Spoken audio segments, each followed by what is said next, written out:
नमस्कार दोस्तों, GS classes में आपका स्वागत है। आज के क्लास में हम लोग बीपीएससी द्वारा आयोजित प्रधान शिक्षक परीक्षा के लिए यूनिट 8 से एनसीएफ 2005 अर्थात राष्ट्रीय पाठचर्या की रूपरेखा 2005 से ऑब्जेक्टिव क्वेश्चन को देखेंगे। यह आपके पाठ्यक्रम पर आधारित है तथा परीक्षा के दृष्टिकोण से काफ़ी उपयोगी है। आप लोगों से विनम्र अनुरोध है कि वीडियो को ज़्यादा से ज़्यादा शेयर करें, साथ ही अपना बहुमूल्य सुझाव अवश्य दें। तो आज हम लोग देख रहे हैं एनसीएफ 2005 से संबंधित महत्वपूर्ण ऑब्जेक्टिव क्वेश्चन को। पहला क्वेश्चन है, एनसीएफ 2005 की राष्ट्रीय संचालन समिति के अध्यक्ष कौन थे? ए में है प्रोफेसर कोठारी, बी में है प्रोफेसर मेहरोत्रा, सी में है प्रोफेसर यशपाल और डी में है प्रोफेसर राममूर्ति। तो एनसीएफ 2005 की राष्ट्रीय संचालन समिति के अध्यक्ष प्रोफेसर यशपाल थे। दूसरा क्वेश्चन है, एनसीएफ 2005 में कला शिक्षा को सम्मिलित करने का उद्देश्य निम्नलिखित में से कौन है? ए में है तार्किक चिंतन में वृद्धि, बी में है वैज्ञानिक दृष्टिकोण का विकास, सी में है सांस्कृतिक विरासत की सराहना और डी में है ऐतिहासिक जगहों का परिभ्रमण। तो कला शिक्षा को सम्मिलित करने का मुख्य उद्देश्य जो था वह सांस्कृतिक विरासत की सराहना था। तीसरा है, राष्ट्रीय शैक्षिक अनुसंधान और प्रशिक्षण परिषद द्वारा 2005 में प्रकाशित देश भारत में विद्यालय शिक्षा कार्यक्रमों के लिए पाठ्यक्रम, पाठ्यपुस्तकें और शिक्षण विधियों के निर्माण की रूपरेखा प्रदान करता है। तो यह एनसीएफ के द्वारा किया जाता है। तो इसका आंसर हो जाएगा बी। अगला क्वेश्चन है, राष्ट्रीय पाठचर्या रूपरेखा 2005 में गुणवत्ता आयाम शीर्षक के अंतर्गत अधिक महत्व दिया गया है। ए में भौतिक संसाधनों को, बी में शिक्षित एवं अभिप्रेरित अध्यापकों को, सी में बालकों के लिए संरचित अनुभव एवं पाठ्यक्रम सुधार को और डी में है इनमें से कोई नहीं। तो इसका आंसर हो जाएगा बालकों के लिए संरचित अनुभव एवं पाठ्यक्रम सुधार को। अगला क्वेश्चन पांचवा है, राष्ट्रीय पाठचर्या की रूपरेखा 2005 में निम्नलिखित में से किस परीक्षा संबंधी सुधारों को सुझाया गया है? ए में है कक्षा 10 की परीक्षा ऐच्छिक, बी में प्रतियोगी प्रवेश परीक्षाओं को ऐच्छिक, सी में विद्यालय शिक्षा के विभिन्न अवस्थाओं पर राज्य स्तर का परीक्षा संचालन और डी में है उपर्युक्त सभी। तो इसमें राष्ट्रीय पाठचर्या रूपरेखा 2005 में कक्षा 10 की परीक्षा ऐच्छिक करने के संबंध में सुझाया गया है। अगला क्वेश्चन छठा है, राष्ट्रीय पाठचर्या की रूपरेखा 2005 के आधारभूत सिद्धांतों में निम्न में से कौन सा भाग सम्मिलित नहीं है? इसमें कह रहा है कौन सा भाग सम्मिलित नहीं है। ए में है अच्छी बाह्य परीक्षाओं का आयोजन करना, बी में रटने के महत्व प्रदान नहीं करना, सी में पुस्तकों से इतर ज्ञान प्राप्त करना और डी में ज्ञान के वास्तविक जीवन से जोड़ना। तो इसमें होगा अच्छी बाह्य परीक्षाओं का आयोजन करना, यानी कि ये भाग सम्मिलित नहीं किया गया है। अगला क्वेश्चन सातवां है, शिक्षा के क्षेत्र में पाठचर्या शब्दावली डैश की ओर संकेत करती है। ए में शिक्षण पद्धति एवं पढ़ाई जाने वाली विषय वस्तु, बी में विद्यालय का संपूर्ण कार्यक्रम जिसमें विद्यार्थी प्रत्येक दिन अनुभव प्राप्त करते हैं, सी में मूल्यांकन क्रिया और डी में कक्षा में प्रयुक्त की जाने वाली पाठ्य सामग्री।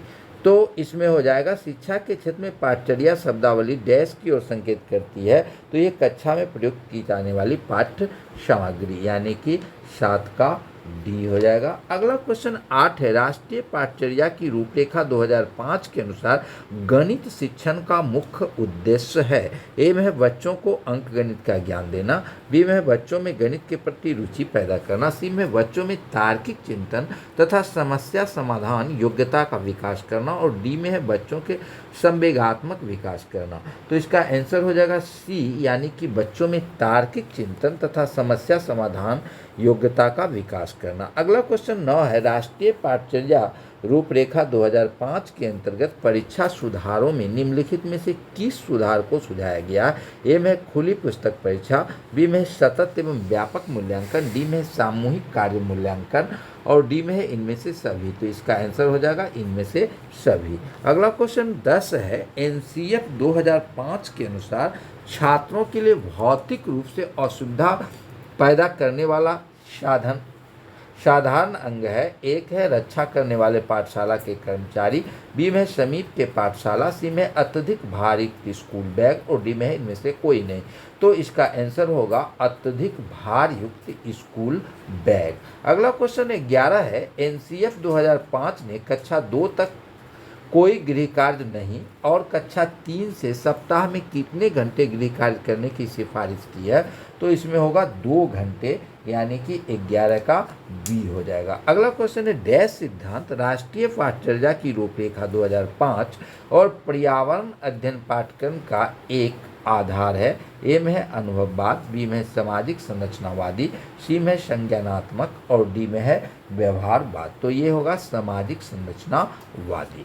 अब अगला क्वेश्चन 13 है, राष्ट्रीय पाठचर्या रूपरेखा 2005 अनुशंसा करती है कि शिक्षण का अधिकतम महत्व देना चाहिए। ए में कक्षा अधिगम के स्कूल के बाहर के जीवन से जोड़ने, बी में पाठ्यपुस्तक में दिए गए सभी वैज्ञानिक शब्दों को याद करने, सी में पाठ्यपुस्तक अभ्यास में दिए गए सभी प्रश्नों का उत्तर देने और डी में परीक्षाओं में छात्रों के प्रदर्शन में सुधार करने। तो इसका आंसर हो जाएगा से कक्षा अधिगम के स्कूल के बाहर के जीवन से जोड़ने से संबंधित।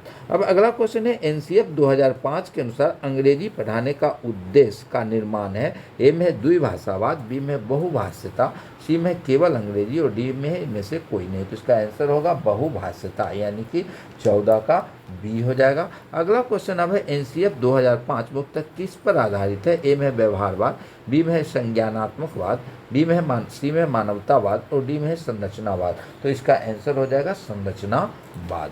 अगला क्वेश्चन है, एनसीएफ 2005 के अनुसार अधिगम अपने चरित्र में डैश और डैश है।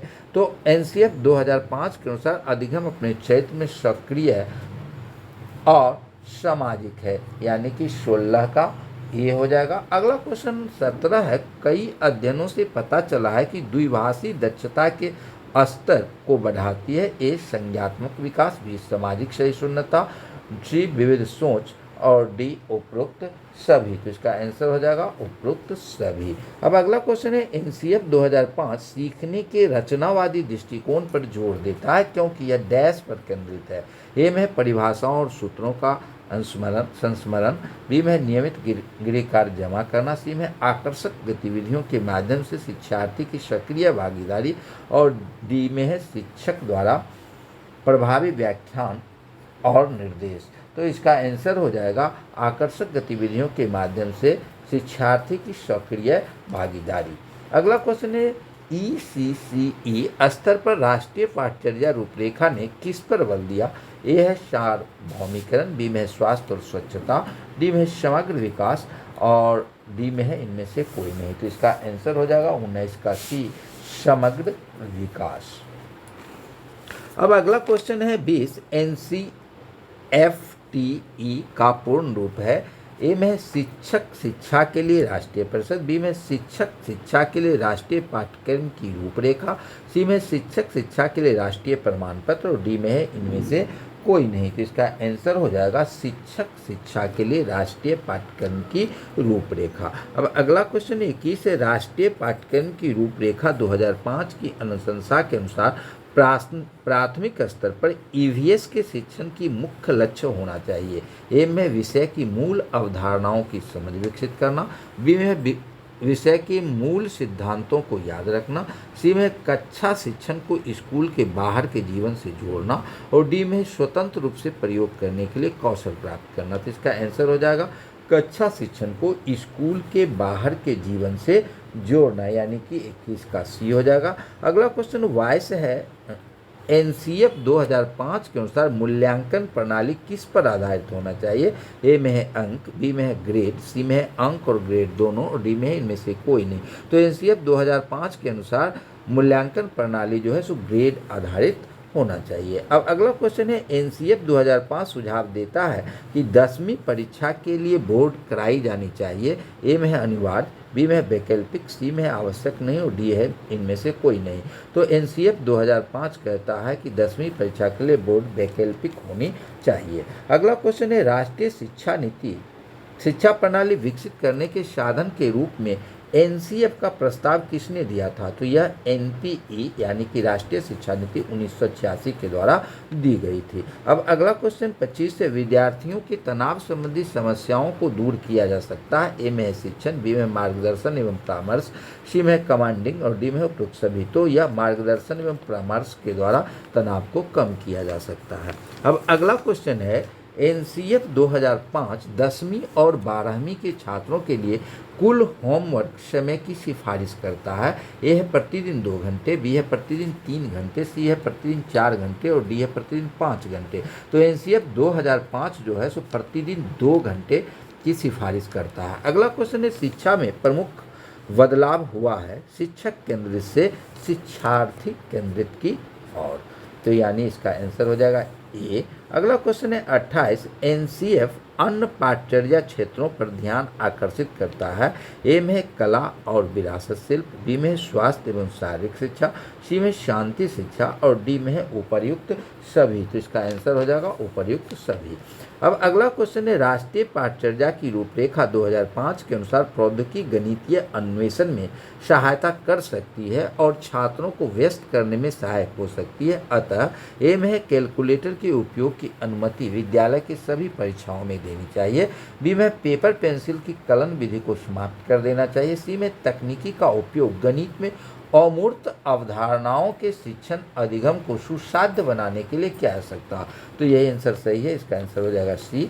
अगला क्वेश्चन है, राष्ट्रीय पाठचर्या की रूपरेखा 2005 के अनुसार निम्नलिखित में से कौन सा गणित के शिक्षण अधिगम को सुधारों के लिए दी गई सिफारिशों में से एक सिफारिश को निरूपित करता है?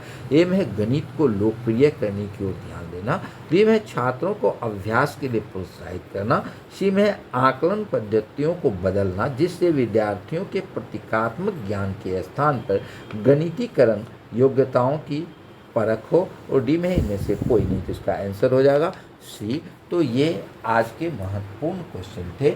अगले दिन हम लोग यूनिट 8 से ही कंप्यूटर से संबंधित सामान्य ज्ञान अर्थात कंप्यूटर से संबंधित जो ऑब्जेक्टिव क्वेश्चन है उसको देखेंगे। धन्यवाद।